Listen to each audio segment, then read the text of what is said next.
देवा तुची गणेशू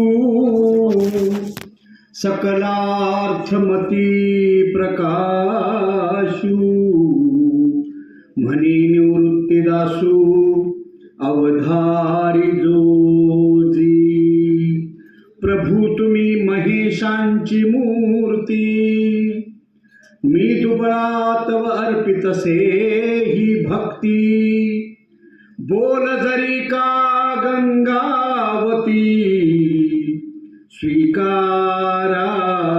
की पुंडलिक वरदा हरी विठ्ठल श्री ज्ञानदेव तुकाराम पंढरीनाथ भगवान की जय माऊली ज्ञानेश्वर महाराज की जय जगद्गुरु तुकाराम महाराज की जय शांती ब्रह्म पैठण निवासी एकनाथ महाराज की जय संत शिरोमणी नामदेवजी महाराज की जय सद्गुरु माता सुदीक्षा सविंदर देवजी महाराज की जय सब संतन की जय. प्रेमाने आणि मोठ्याने बोला.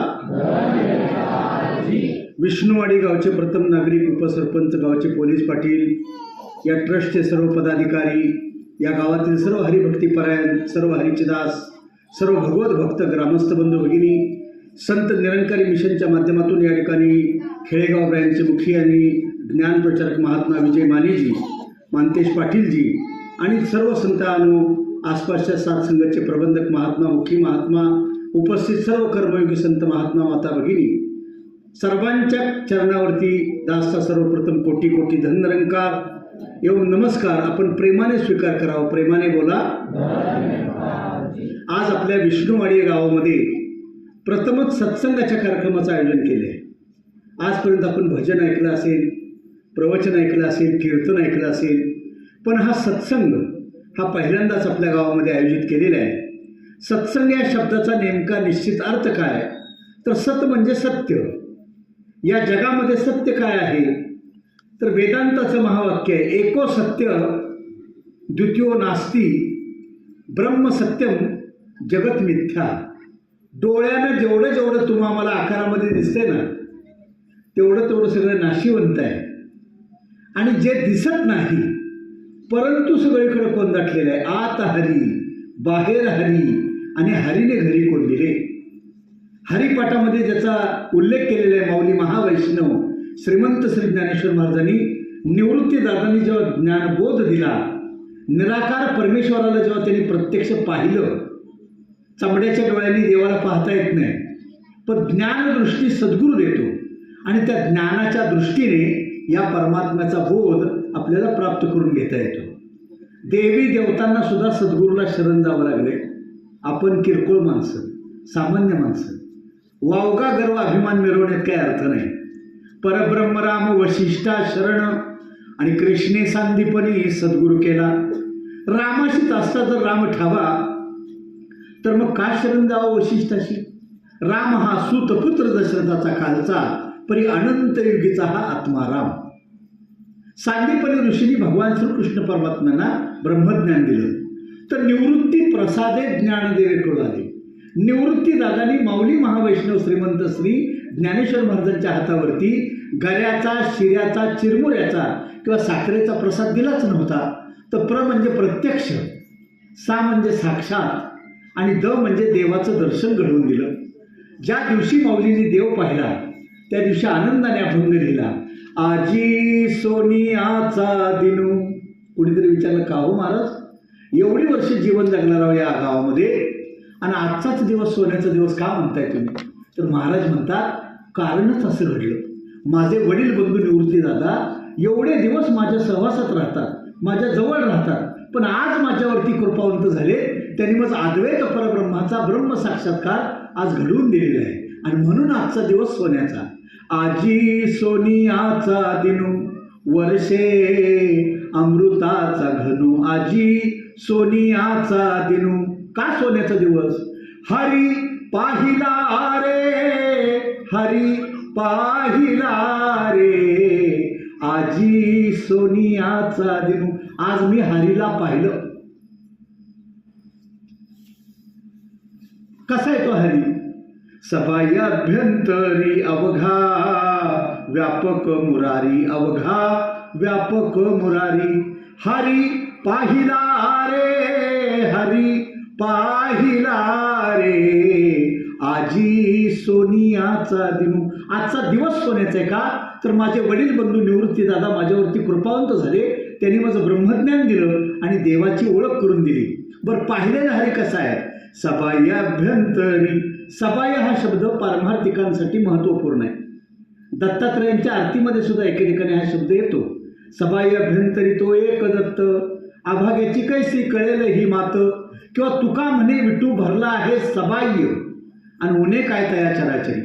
मग सबाई या शब्दाचा अर्थ काय? माझ्या संपूर्ण अंतरंगामध्ये तो आतमध्ये ओतप्रोत भरलेला आहे. आत कोंडला म्हणून त्याला आत्मा म्हटले, बाहेर खोल्या म्हणून तो परमात्मा, आणि तो संपूर्ण ब्रह्मांडामध्ये भरून उरलाय म्हणून तो विश्वात्मा. वस्तू एकच आहे, सत्ता एकच आहे, तत्व एकच आहे, चैतन्य एकच आहे. साईबाबा यालाच म्हणतात सबका मालिक एक. सद्गुरू माता सुदीक्षाजी महाराज यालाच म्हणतात एक तू ही निरंकार. निरंकार हा शब्द हिंदी आहे. परवा माझं 40 गावजवळ कीर्तन होतं महाशिवरात्रीचं, आणि कीर्तनासाठी अभंग नाथ महाराजांचा घेतला होता. हरिप्राप्तीशी उपाय धरावे संतांचे ते पाय, तेने साधती साधने तुटती भवाची वंदनी, संताविन प्राप्ती नाही ऐसे वेद देती वाही, एका जनार्दनी संत आणि पूर्ण करीती मनोरथ. कीर्तन संपल्यानंतर काही वारकरी सज्जन मला प्रश्न विचारतात. म्हणतात महाराज आमची एक शंका आहे. म्हटलं विचारा. म्हणजे आम्हाला रामदेव माहिती आहे, दत्तदेव माहिती आहे, शंकरदेव माहिती आहे, विठ्ठलदेव माहिती आहे, पण हा निरंकार देव तुम्ही नवीन कुठून आणलाय? ही त्यांची शंका होती. त्यांना म्हटलं हा देव नवीन नाही आणलेला. तुम्ही ज्या अवतारांची नावं घेतलीत ना त्या सर्वांचं हे मूळ स्वरूप आहे. दिसतं ते रूप आणि असतं ते स्वरूप. रूप सगुणामध्ये, स्वरूप निर्गुणामध्ये. आणि म्हणून खरा परमात्मा हा निर्गुण आहे, निराकार आहे, अंगसंग आहे, सर्वव्यापी आहे, अविनाशी आहे. तो शक्ती स्वरूप आहे, तो व्यक्ती नाही. एकतत्व नाम दृढ धरी मना, हरीशी करुणा येईल तुझी. सर्वांच्या घटामध्ये ते तत्व नांदते. हरिपाठामध्ये साध्या भाषेत सांगितले, सर्वा घटी राम देहादेही एक आणि सूर्यप्रकाशक सहस्रश्मी.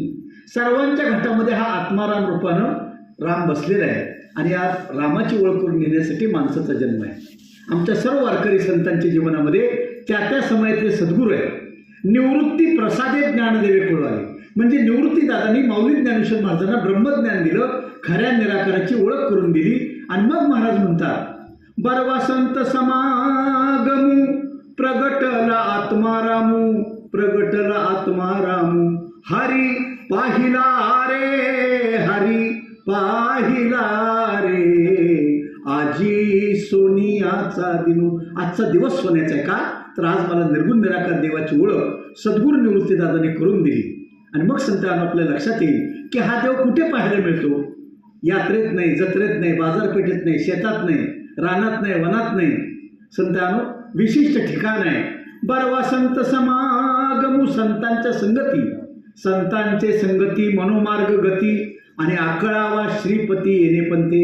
आम्ही आयुष्यभर म्हणत आलो, पाठ केलंय, नाचून नाचून म्हणतोय, आनंद आहे, पण ह्याचा अर्थ कधी कळणार? आज विष्णुवाडी गावामध्ये सद्गुरूंनी मला पाठवलेलं आहे, परमात्म्याने मला पाठवलेलं आहे. प्रवचन संपल्यानंतर या ठिकाणी एक वाढदिवस होईल. वाढदिवस झाल्यानंतर 20 मिनिटामध्ये ब्रह्मज्ञान देण्याचा कार्यक्रम या ठिकाणी होणार आहे. देव म्हणजे नक्की काय? आज तुम्हाला या चमड्याच्या डोळ्याला सुद्धा आजपासून देव दिसू शकतो, कारण ज्ञानदृष्टी ती तुम्हाला सद्गुरू देणार आहे. आणि म्हणून एक श्रद्धेचा नमस्कार सद्गुरू माता सुदीक्षाजींच्या चरणावरती करा. आज सद्गुरू माता सुदीक्षाजींचं सद्गुरुपद जगामध्ये शोभून दिसत आहे. तुम्ही म्हणाल कसं? तर हेच ब्रह्मज्ञान आमच्या नामदेव महाराजांनी पंजाबला पोचवलं होतं. काही काळ पंजाबमध्ये वास्तव्य केलं त्याने. त्यानंतर बराच काळ लोप पावला. त्यानंतर इसवी सन 1929 सालापासून सद्गुरू बाबा बुटासिंगजी महाराज, सद्गुरू बाबा अवतार सिंहजी महाराज यांच्यापासून ही लढी चालत आली. आणि आज संपूर्ण जगाला ब्रह्मज्ञान संत निरंकारी मिशनद्वारे दिलं जात आहे. सद्गुरू माता सुदीक्षाजी महाराजांचं वैशिष्ट्य सांगू. आज सद्गुरूंचं वैशिष्ट्य असं आहे की संपूर्ण महाराष्ट्रामध्ये सद्गुरू माता सुदीक्षाजी महाराज हे ब्रह्मज्ञान मराठी भाषेत देतात. आमचे महात्मा विजयजी मानतेजी कन्नड भाषेतले ज्ञानप्रचारक आहेत. कन्नड भाषेमध्ये सुद्धा कर्नाटकातल्या लोकांना हे ब्रह्मज्ञान ते देऊ शकतात. आंध्र प्रदेशामध्ये त्यांच्या भाषेत ज्ञान दिलं जातं. तमिळनाडूला, केरळला त्यांच्या भाषेत ज्ञान दिलं जातं. इकडे मध्य प्रदेश, उत्तर प्रदेश हिंदीमध्ये ज्ञान दिलं जातं. पंजाबमध्ये पंजाबीमध्ये ज्ञान दिलं जाते. आणि हे ब्रह्मज्ञान दूर देशामध्ये इंग्लिशमध्ये दिलं जाते. आणि म्हणून संतांनो, सद्गुरू माताजींचं सद्गुरुपद आज जगामध्ये शोभून दिसत आहे. संत निरंकारी मिशन हा कुठला नवीन धर्म नाही, पंथ नाही किंवा संप्रदाय सुद्धा नाही. तर सकलांचा देव एक असून तो निर्गुण आहे, तो निराकार आहे, तो अंगसंग आहे, तो सर्वव्यापी आहे. त्याच्यामुळं आपलं जड शरीर चालतंय. चाले हे शरीर कोणाची या सत्ते, कोण बोलवितो हरिविन, देखवी ऐकवी एक नारायण, आणि भजन तयाचे चुको नका. एक जण मला म्हणले देवच या जगात नाही. मी म्हणले हे सुद्धा देवच मला म्हणतोय, देव या जगात नाही. पण ते तुम्हाला अज्ञानात कळलं ना. ते म्हणले आपण कामावर गेल्याशिवाय, आपण कष्ट केल्याशिवाय 4 पैसे मिळतील का आपल्याला? बरोबर आहे त्यांचं. पण सकाळी तुला झोपेतून उठवतंय कोण? रोज डोळ्याची पापणी कोण उघडते तुझी? जर नाही उद्या सकाळी पापणी उघडली तर चौघं उठवतील गावातली. रामनाम सत्य आहे. मग कुणाच्या सत्याने चाललंय सगळं? अज्ञानामध्ये आपल्याला कळत नाही. चाले हे शरीर कोणाची या सत्ते, कोण बोलवितो हरिविन, देखवी ऐकवी एक नारायण, आणि भजन तयाचे चुको नका. मानसाची देव चालवी अहंता, मीची एक करता म्हणून वृक्षाचे पान हले याची सत्ता, राहिली अहंता मग कोटे. तुका म्हणे विठू भरला आहे सबाह्य, आणि उन्हे काय तया चराचरी. आणि म्हणून मायबापानं या जगामध्ये देव एक आहे, तो निर्गुण आहे, तो निराकार आहे, तो अंगसंग आहे, तो सर्वव्यापी आहे, तो अविनाशी आहे. आमच्या सर्व वारकरी संतांनी त्या त्या समयाच्या सद्गुरूंच्या कृपेनं हा निराकार देवच पाहिलेला आहे. निवृत्ती दादांनी माऊलींना ज्ञान दिलं, बाबा चैतन्यांनी तुकोबारायांना ज्ञान दिलं, जनार्दन स्वामींनी नाथ महाराजांना ब्रह्मज्ञान दिलं, विसोबा खेचरजींनी नामदेवजींना ब्रह्मज्ञान दिलं. आज सद्गुरू माता सुदीक्षाजी महाराज जगाला ब्रह्मज्ञान देत आहेत.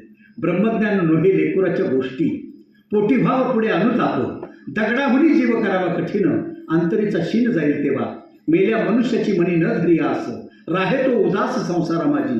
तुका म्हणे आहे ते कराराचे काम, आणि मग आहे राम जवळची. आम्हाला सुद्धा आज ब्रह्मज्ञान घेण्यापूर्वी 5 वचनं मानून करार करायचा या ठिकाणी सद्गुरूंशी. आणि ही 5 वचनं अतिशय महत्त्वपूर्ण आहेत. पहिलं वचन काय? तन, मन आणि धन हे आजपासून निराकार परमात्म्याने दिलेली वस्तू आहे, त्याची वस्तू समजून वापरायची. गाथ्यात अभंग आहे, तन मन धन दिले पंढरराया, आता सांगावया उरले नाही. तन दिलं माझ्या पंढरनाथाने दिलं, मन दिलं माझ्या पंढरनाथाने दिलं, आणि इस्टेट सुद्धा त्याचीच आहे तोपर्यंत माझं नाव आहे सातबाऱ्याला. जरा जाऊन बघा, कुजबूज चालू होत्या, तेवढं नाव कॅन्सल करायला लागते. प्रेमाने बोला. मग आपलं काहीही नाही. 2 दिसाचे जीवन तुझे रे, तू इथला पाहुणा, तू इथला पाहुणा. आपण पाहुणे म्हणून आलो. मग पाहुण्या माणसानं पाहुण्यासारखंच राहावं. गावात गेल्यानंतर पहिला दिवस आला, दुसऱ्या दिवस आला, तिसऱ्या दिवस आला, पाहुणा काय जायचं नावच काढीना. पहिल्या दिवशी आला पाहुणा, उत्तम पाहुणचार होतो, वाटतं सकाळी जाईल पहिल्याकडे. दुसऱ्या दिवशी पण राहतो, त्याला पाहुणचार आवडतो, तो म्हणतो इथला पाहुणचार बरा आहे, राहूया आणि 1-2 दिवस. मग पहिल्या दिवशी जो आदर सत्कार झाला तो दुसऱ्या दिवशी होत नाही. म्हणून म्हणतात पहिल्या दिवशी राहिला पाहुणा, दुसऱ्या दिवशी राहिला पै, आणि तिसऱ्या दिवशी पहिल्या गाडी गेला नाही तर त्याला अक्कल. आणि म्हणून समजा माणसाच्या जीवनाचं सुद्धा असंच आहे खऱ्या अर्थाला. पण त्याच्या सत्तेशिवाय काहीच होत नाही. माझ्या वडिलांचं वय आता 98 वर्ष आहे. गावाकडे राहतात. माझं मूळ गाव खानापूर, सांगली जिल्हा खानापूर. वारकरी गळ्यात माळ आहे. 98 वर्ष वय आहे. पण खुबा मोडल्यामुळे चालता येत नाही. आता 2-3 वर्ष झालं.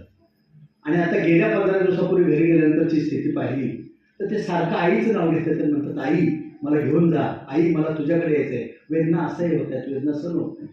सांगण्याचं भावाचं काय. पण परमात्म्याची कृपा झाल्याशिवाय यायचा सुद्धा अधिकार नाही आणि जायचा सुद्धा अधिकार नाही. त्याच्या सत्तेनं सगळं चाललंय मायबापानं. म्हणून मनुष्याचा जन्म कशा करता हे समजून घेणं गरजेचं आहे.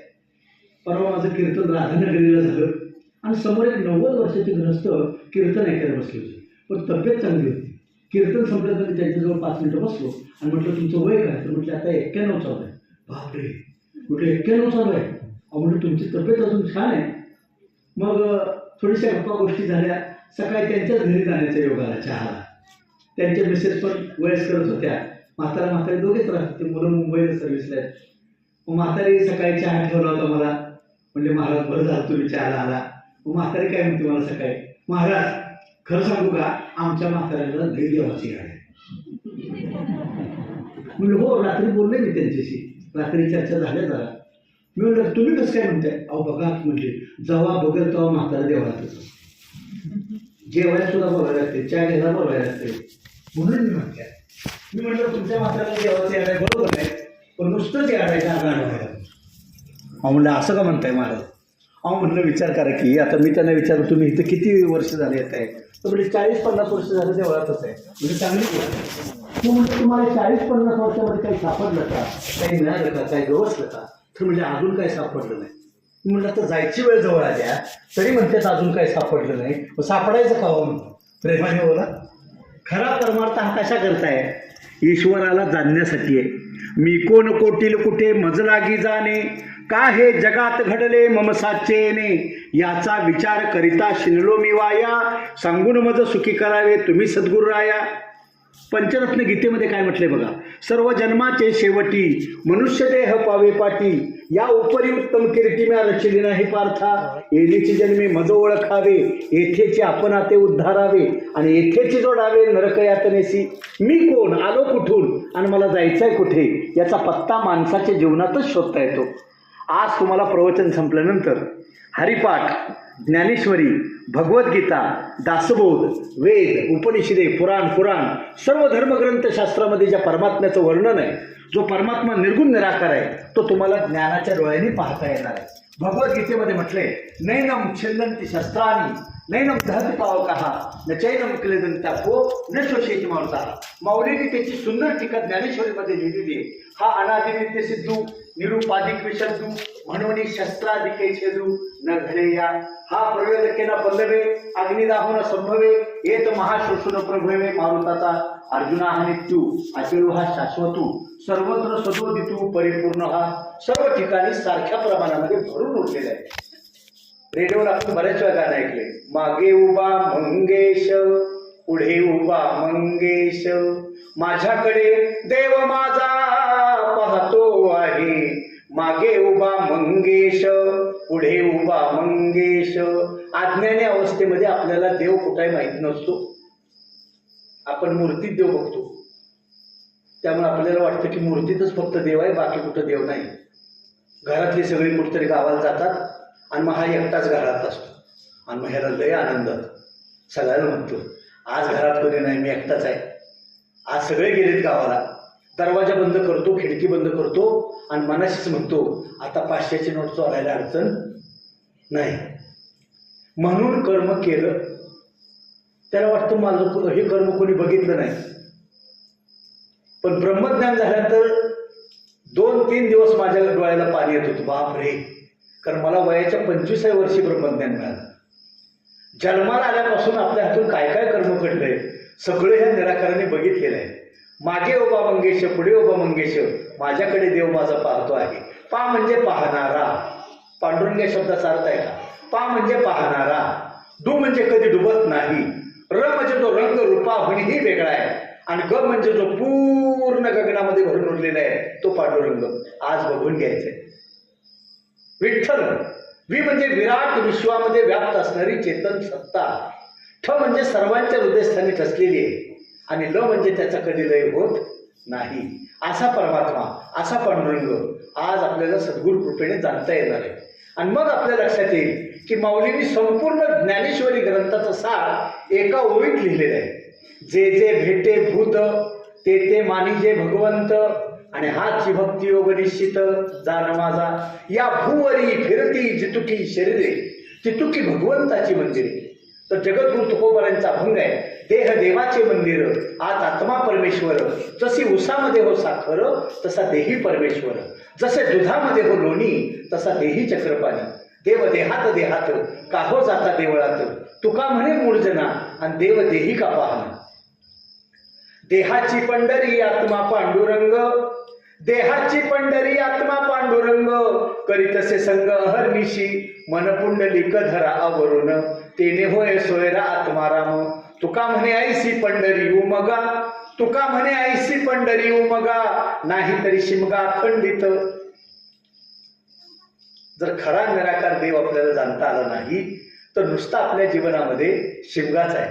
म्हणून संत म्हणतात की बाबांनो, तुम्ही सद्गुरूला शरण जावा, सद्गुरूशी शरण जाय, तया अशीच ब्रह्मप्राप्ती होय, न लागे अनेक उपाय, धरी सद्गुरूंचे पाय. म्हणजे मग तुमच्या जीवनामध्ये दसरा आणि दिवाळी नित्य येईल. मग तुम्हाला समजेल की भूवरी फिरती जितुकी शरीरे तितुकी भगवंताची मंदिरे. ह्या सगळ्या बसलेल्या मूर्त्या देवाने घडवलेल्या मूर्त्या आहेत आणि म्हणून यांची केलेली सेवा देवापर्यंत पोहोचते. आज आम्ही कीर्तन करतो, पण आम्ही कसले कीर्तनकार? खरे कीर्तनकार गाडगे बाबा होऊन गेले. या महाराष्ट्रामध्ये ज्या गावात कीर्तन करायचंय ना, त्या गावात दुपारी 12 वाजल्यापासून हातात झाडू घ्यायची आणि निस्वार्थपणे सगळं गाव साफ करायचे महाराज. आणि रात्री कीर्तनाला जमलेल्या लोकांच्या मनातलं अज्ञान साफ करायचे. माता भगिनींना खास करून टार्गेट करायचे आणि गाडगे बाबा म्हणायचे, मुला बाळांना उच्च शिक्षण द्या, देवासाठी म्हणून काही कर्मकांड करत बसू नका.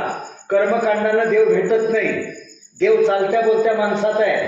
भुकेल्याला अन्न द्या, तहानेल्याला पाणी द्या, गरजूला मदत करा. खरी भक्ती ही आहे. घरामध्ये आई वडील असतील, आजोबाजी असतील, सासू सासरे असतील, त्यांची मनोभावे सेवा करा. मातृदेव भव, पितृदेव भव, अतिथी देव भव आणि आचार्य देव भव.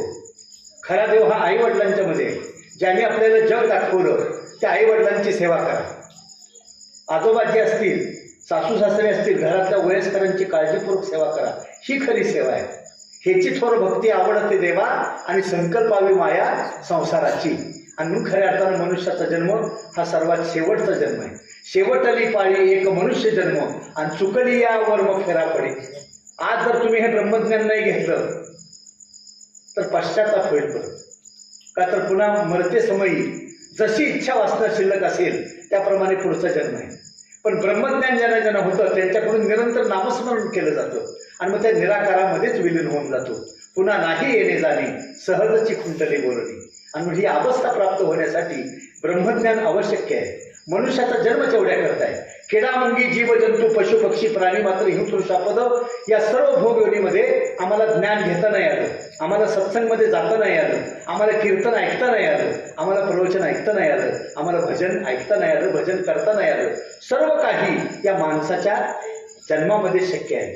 आणि म्हणून समर्थ दासबोध या ग्रंथामध्ये लिहितात, मनुष्य देही तरी साधी नारायण, नाही तरी हीन पशुनी. माणसाच्या जन्माला येऊन जर तुम्ही ब्रह्मज्ञान घेतलं नाही, स्वस्वरूपाला जाणलं नाही, खऱ्या देवाची ओळख करून घेतली नाही तर तुमचा जन्म वाया जाण्याची शक्यता आहे. आणि म्हणून म्हटलेलं आहे, उठ उठ मानवा तू धरी गुरु पाया, नाही तरी जन्म तुझा जाईल वाया.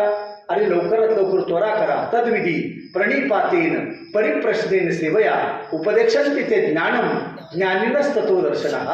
आणि म्हणून मनुष्याचा जन्म केवळ आणि केवळ ब्रह्मज्ञान प्राप्त करण्यासाठीच आहे. आणि म्हणून संत जनांनो, थोरा मोठ्यांच्या आयुष्यापेक्षा देवानं आपल्याला दिलेलं आयुष्य खूप कमी आहे. जन्मही संतांनो शेवटचा आहे, आयुष्य पण कमी आहे. सत्ययुगवाल्यांना देवाने खुश होऊन 1,00,000 वर्षाचं आयुष्य दिलं होतं. देवाच्या नंतर काय म्हणत आलं कोणास ठाऊक. त्रेतावाल्यांना आयुष्य देताना देवाने त्यातले एक शून्य पुसून टाकली. 10,000 वर्षाचं आयुष्य त्रेतायुगवाल्यांना मिळालं. त्यानंतर द्वापरयुगवाल्यांना आयुष्य देताना देवांच्या काय म्हणतात कोणास ठाऊक आणखीन एक शून्य पुसली. 1,000 वर्षाचं आयुष्य द्वापरयुगवाल्यांना मिळालं. त्यानंतर कलियुगवाल्यांना आयुष्य देताना देवाने आणखीन एक शून्य पुसल्या, आपल्या वाट्याला 100. पण मी एवढ्या पोटतिडकीनं का सांगतोय की आज ब्रह्मज्ञान घ्या. आधी कुणाचा नंबर लागेल सांगता येत नाही. आणि रोज संध्याकाळी अशी रात्र होत्या, जग झोपी जाते. झोपणं तुमच्या माझ्या हातात आहे, पण सकाळी किती जणांना उठवायचं याचा सूत्र देव आहे. आले देवाजीच्या मना तेथे कोणाचे चालेना. आमच्या खानापूरजवळ एक कीर्तनकार होते रामबुवा म्हणून, आणि ते 2010च्या अगोदर सत्संग यायचे. नावरसवाडीला वगैरे सांगलीला यायचे बऱ्याच वेळा. गोड आवाज होता, त्यामुळे अभंगाला मी 3 अभंगाला चान्स द्यायचो त्यांना. रामबुवांना सुरुवातीचा अभंग बुवानी म्हणायचा, मधला अभंग बुवानी म्हणायचा, शेवटची भैरवी बुवानी म्हणायची. आणि मग तेव्हा आम्ही दोघे काही ज्ञानप्रचार नव्हतो, दत्ता महाराज आणि मी. त्यामुळं मुंबईहून महान ज्ञानप्रचारक यायचे. अनंतराव पवार जे असतील, छगन पांचाळ जे असतील, त्यानंतर नामदेव वाडेकर जे असतील, आणि मग आम्ही बुवांच्या मागे लागायचो. बुवा, आज सुंदर योग आहे, आज ज्ञानप्रचारक आलेत मुंबईवरनं, आज तुम्हाला देवाची ओळख करून घेता येईल, आज तुम्हाला पांडुरंगाला जाणता येईल, आज तुम्ही ज्ञान घ्यायला बसा बरं. पण का कोणास ठाऊक बुवा आधी पंक्तीलाच बसायचे आणि म्हणायचे बघू ना पुढच्या वेळी, बघू ना पुढच्या वेळी. असं दोनदा म्हटले बघू ना पुढच्या वेळी, बघू ना पुढच्या वेळी. तिसऱ्या वेळी म्हणायला राहिलेच नाही. अहो मध्येच अटॅक आलं गेली. आज जरी बुवांची आठवण आली तर मला वाईट वाटतं की राम बुवांना तेवढं ज्ञान झालं असतं, बरं झालं असतं. म्हणून मायबापानं तुमच्या चरणावरती माझी विनंती आहे, असा कार्यक्रम पुन्हा लवकर होणं गरजेचं आहे. आता किती वर्षातनं पहिल्यांदा या विष्णुवाडीला येणं झालं, म्हणून आज योग आलेला आहे. सर्वांनी बसा, पटलं तर घ्यायचं, नाही तर सोडून द्यायचं. या ठिकाणी काही तुम्हाला कर्मकांडात घालणार नाही, फक्त इशारा खोलून दाखवणार आहे की हा देव असा. आलं का लक्षात? आणि म्हणून संतांनो गाव भाविक आहे. ज्याप्रमाणे ऐकलं त्याप्रमाणे या ठिकाणी परिस्थिती पाहायला मिळाली. आपण पाऊस असताना सुद्धा एवढ्या प्रचंड संख्येने एवढ्या सुंदर हॉलमध्ये या ठिकाणी एकत्र बसलाय, या परमात्म्याचा गुणानुवाद करताय. खरोखरच तुम्ही महान आहात, धन्य आहात. आणि तुमच्या दर्शनानं आज मलाही धन्यता प्राप्त होते. कारण म्हटलेलं आहे, तुम्ही संत माय बाप कृपावंत, काय मी पतित कीर्तीवरून. तर संतांनो खऱ्या अर्थानं या परमेश्वराने निराकाराने सृष्टी निर्माण केली, त्यावेळी मुख्य 3 देवांना जन्माला घातलं. ब्रह्मदेव, विष्णुदेव आणि शंकरदेव. ब्रह्मदेवांच्याकडे उत्पत्तीचं खातं दिलं, विष्णुदेवांच्याकडे पालन पोषण, आणि भगवान शिवशंकरांच्याकडे संहाराची जबाबदारी दिली. त्यानंतर अनेको देवदेवता, अनेको कुलस्वामी, चंद्र सूर्य तारे, धरती अग्नी पाणी, जीव हवा आकाश, अनंत कोटी ब्रह्मांड त्यानंतर परमात्म्याने निर्माण केली. पण आधी बीज एकले, बीज अंकुरले, रोप वाढिले, एका बीजा पोटी तरु कोटी कोटी, जन्म घेती सुमने फळे, व्यापुनी जगता तू ही अनंता, परी अंती बीज एकले, आधी बीज एकले. म्हणून खरा देव हा चालत्या बोलत्या माणसात बसलेला आहे, अधिक सांगत नाही. कारण कीर्तनामध्ये कसं असतं, 2 तास माईक माझ्याकडेच असतो. पण आता संत जनांना दासनं पाहिलं तर पाठीमागं काही जण मान टाकायला लागले, काही जण हळूच डोळे टाकायला लागले, काही जण हळूच उघडते आहेत. असं चित्र दिसायला लागल्यामुळं अधिक शब्दांचा सहारा न घेता मी फक्त एकच सांगतो की ज्यांनी देव पाहिला नसेल त्यांनी आज ब्रह्मज्ञान घ्यायला बसा. ब्रह्मज्ञान कक्षाचं वर्णन कुठं आहे ते महात्मा सांगतील. तर आज वाढदिवसाच्या निमित्ताचं औचित्य आहे. पण आपण तरलो नव्हे नवल फळे उद्धारावे अनेकांची. जे सुख मला सद्गुरूंच्या ज्ञानाने प्राप्त झालं तेच सुख सर्वांना प्राप्त व्हावं, तेच सुख सर्वांना मिळावं, या उदात्त हेतूने सत्संगाला या ठिकाणी आज आयोजन केलेलं आहे. आणि आपण सुद्धा सुंदर सहकार्य करून या ठिकाणी सत्संगाचं आयोजन झालेलं आहे. कार्यक्रम सुंदर होतोय.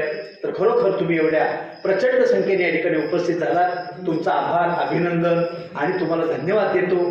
आणि एकच सांगेन की आता या ठिकाणी ध्वनीत होईल. ध्वनीत झाल्यानंतर वाढदिवसाचा छोटा कार्यक्रम होईल. त्यानंतर ब्रह्मज्ञान घ्यायला बसा. ज्यांना ज्यांना देव पाहायचा असेल त्यांनी आधी ब्रह्मज्ञान कक्षामध्ये बसून घ्या. 20 मिनिटं वेळ लागतो. मग आता देव पाहायला 20 मिनिटं वेळ लागतो का? मुळीच नाही. क्षण अर्ध क्षण, फूल को मसलने में देरी लग सकती है लेकिन परमात्मा को देखने में नहीं. मग एवढा 19 मिनिट आणि 59 सेकंदाचा वेळ कशा करता जातो? तर परमात्म्याने बनवलेली प्रकृती, निर्मात्याने बनवलेली निर्मिती आणि ब्रह्माने बनवलेली माया समजावून घेण्यासाठी वेळ जातो. ब्रह्मज्ञान ईश्वराला जाण्याला वेळ लागत नाही. क्षण अर्ध क्षण एका क्षणामध्ये होऊ शकतं. आणि म्हणून आज या ठिकाणी कार्यक्रमाचं सुंदर आयोजन झालं. परत एकदा तुम्हाला सर्वांना धन्यवाद देतो. आणि सर्व या ठिकाणचे वयस्कर, हरिभक्तीपारायण, सर्वजण भाविक सज्जन, हरीचे दास, ग्रामस्थ सर्व उपस्थित आहेत. तुम्हा सर्वांच्या चरणावरती कोटी कोटी धन्यवाद करतो, नमस्कार करतो. सर्वांना रामकृष्ण हरी करतो. आणि या ठिकाणी अधिक शब्दांचा सहारा न घेता एवढ्या शब्दावरती मी थांबतो. पण महत्त्वाची गोष्ट म्हणजे आजपर्यंत आपण बरीच कीर्तन ऐकली असतील, बरीच प्रवचन ऐकली असतील, पण प्रत्यक्ष देवाचं दर्शन निरंकारी मिशनद्वारे दिलं जातं. आणि ते आज आपल्या गावामध्ये आज चालून आलेलं आहे. तर सर्वांनी ब्रह्मज्ञान घ्यायला अधिकाधिक महात्म्याने बसा. आधी बघ देव आणि मग जेव. आणि आल्या मी सुद्धा महात्म्यानं सांगितलंय, पहिली पंगत बसत्या बसू दे तिकडं, पण जे ज्ञान घ्यायला बसतील ते दुसऱ्या पंक्तीला बसतील. त्यामुळे त्यांची पंगत दुसरी बसतात. त्यामुळे एखाद्या आयटम त्यांना वाढवून द्या.